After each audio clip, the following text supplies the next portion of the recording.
Pagka pinilit nyo, tapos na kayo. Sabi sa inyo, ha? Senate, Congress, BBM. Tamba. Para sa iyo to, ha? Tamba, BBM. Ituloy niyo yung January 6, tapos na kayo. You will not. Hindi kayo abot ng pari. Hindi ako nagtetreten. I am informing you. I am informing you. Hindi kayo abot. hanggang January 30 lang kayo.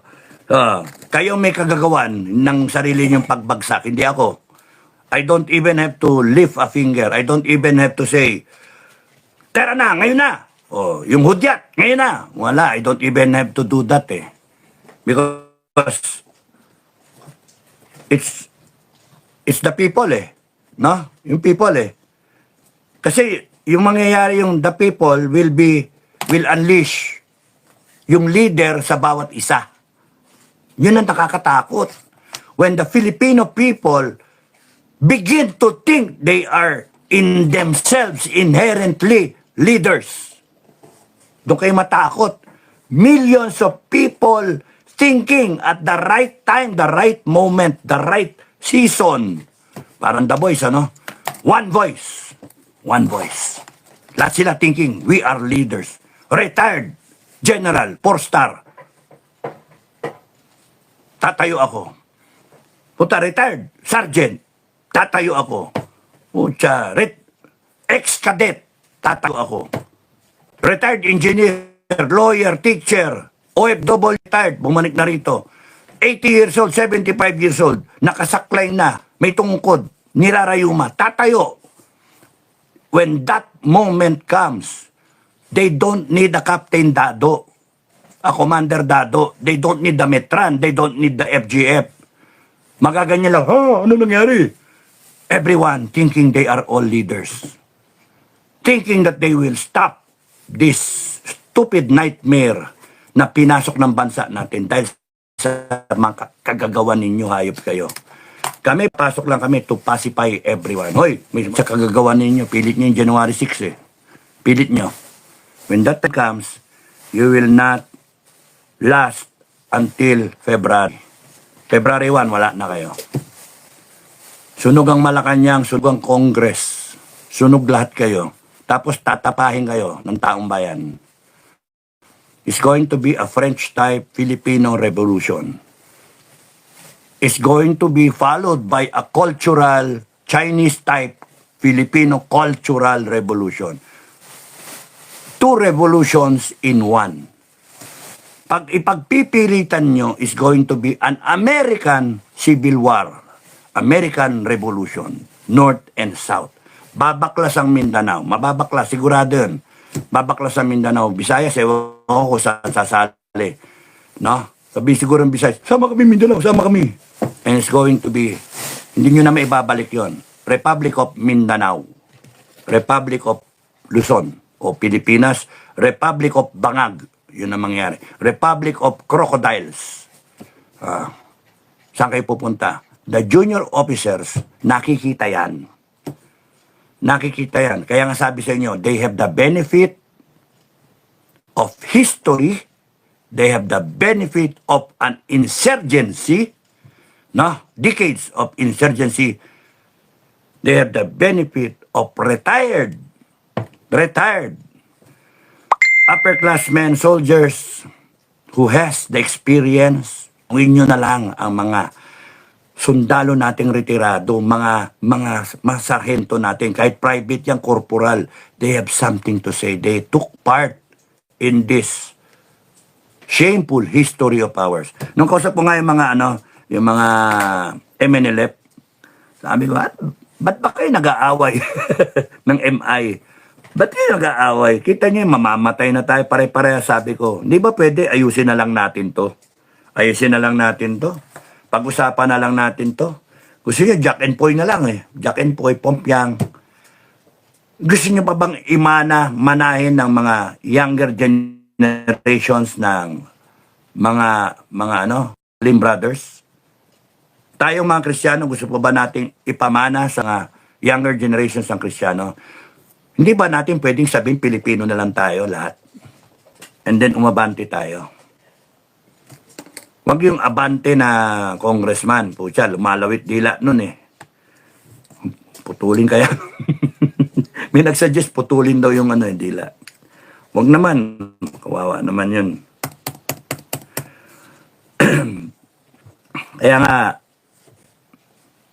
nung sinasabi ko yung ano, yung sa commander ng na ano, MNLF, ayusin na lang natin to.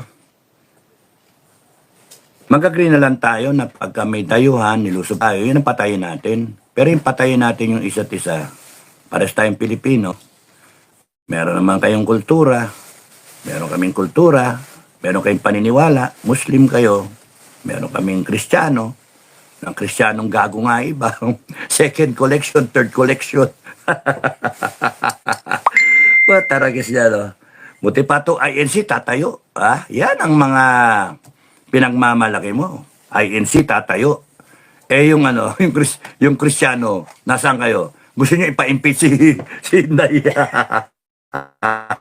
Muncha hanip kayo? Kayo, kakaya kayo. Ayun, yun yung wordings nung ano nung official junior officer. Nasaan kayo? Nakakaya kayo. Nasaan kayo mga AFP graduate, mga PMAer, courage, integrity, loyalty, nasaan kayo? Alam niyo, kitang-kita pagka push comes to shove, bibitak bibitak. Pagka hindi nyo hinold yung armed forces together, mga generals, bibitak, and you will find yourself without troops. You lose your command, or you might even find yourself lifeless. Lifeless. Na yung isang sarhento, corporal o private, sinasapa kayo ng Armalite. Hinahampas kang ganyan ng Armalite. Kakaya yun. No? Sampal-sampalin ka, pingatin yung ilong mo, hilahin yung bunganga mo, bayonetahin ka. If you really want to endure all that, go ahead. Go ahead. You don't be serious about it, go ahead. Basta, isa lang tong dapat mangyari. You are soldiers of the Filipino people. You are policemen of the Filipino people. If the Filipino people declares, stand up, stands up, the Filipino people stand up, you stand up with them. Walang problema. But if you choose to stand up with bangag or sino ba yan nagpapatakbo ng Malacanang, hindi naman niya binoto ng tao. Nang pupukol pa ng cellphone. Tapos ay susunod kayo dyan. Ano yan? Pretending to be commander-in-chief. Ay si Tamba. Ba't nagtutrop na line? Nagtutrop na. Tapos sasabihin pa 450. Hello. Chief Browner. Untang yan ang hayop ka. Hindi mo pa sabihin na binivideo. Gago ka. Nilalagay mo yung chief of staff on the spot. Gago ka. Maririnig ng mga sundalo niya. Ano isipin ng mga sundalo niya? Tanam. Gago. Baka gago kayo. So, kitang-kita ko saan lalagay mga tropa. Kaya mga kababayan, huwag kayong matatakot. Kami na nagsasabi. We have the benefit of history already. No? Alam namin. Nangyari sa amin yan No? Kaya kayo mga junior officer, mga enlisted men, alam namin yung iniisip nyo. Kaya what we can only give you is advice. Not force you to take a decision na laban sa konsyensya nyo. Kung ang konsyensya nyo para kay Marcos, para kay Tamba, go ahead, you die for them. You fight to the death. You defend them. Pero kung ang thinking nyo, sino ka ba Marcos? Sino ka ba Tamba? Tanginan nyo, Pilipino ang bossing namin. Sila dahilan ng bansa, sila dahilan ng Pilipinas, sila dahilan ng konstitusyon, sila ang dahilan na may Philippine government, sila dahilan na may presidente, vice, senator, congressman, mayor, hanggang sa barangay level. Sila ang dahilan Kaya nga sila pa nga may dahilan na merong ayuda na sinasabi na ipagbabawal natin yon. Silang dahilan kung bakit kinakailangan makipagpatayan tayo sa China. Makipagpatayan kayo sa China kasi kinukuha nila yung resources ng taong bayan.